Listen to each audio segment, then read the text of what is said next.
Senior foreign and defense officials from Seoul and Washington have met to address concerns about North Korea's troop deployment to Russia.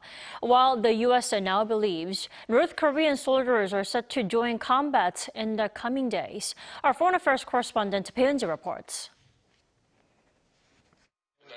A total of about 10,000 North Korean soldiers are in Russia, and 8,000 of them appear to be at Ukraine's border.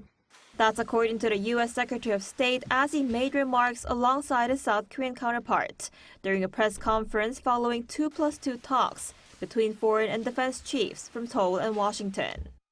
We now assess that there are some 10,000 North Korean soldiers in total in Russia. And the most recent information indicates that as many as 8,000 of those North Korean forces have been deployed to the Kursk region. We've not yet seen these troops deploy into combat against Ukrainian forces, but we would expect that to happen in the coming days. Blinken added that Russia has been training North Korean soldiers in artillery, unmanned aerial vehicles, and basic infantry operations, indicating that they fully intend to use these forces in frontline operations. He also warned that should these troops engage in combat or combat support operations against Ukraine, they would become legitimate military targets. South Korea's Foreign Minister Cho Tae-yeol said the two countries agreed to take necessary measures accordingly as circumstances evolve. We condemned North Korea's dispatch of troops in the strongest language possible and called for an immediate stop to these actions and all other illegal military cooperation.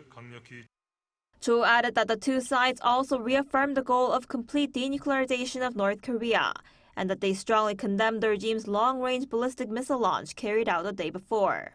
Thursday's talks come after the Ukrainian ambassador to the United Nations said North Korean soldiers wearing Russian uniforms and carrying Russian equipment are heading toward Ukraine, and that as many as 4,500 of them are expected to be at Russia's border with Ukraine. Ukrainian President Volodymyr Zelensky, who has been calling for support from allies and partners, said what the country needs most from South Korea is an air defense system. In an interview with South Korean broadcaster KBS, he said Ukraine will send the request to South Korea, asking for weapon support, once it's fully confirmed that the North Korean troops have come to fight against Ukrainian citizens.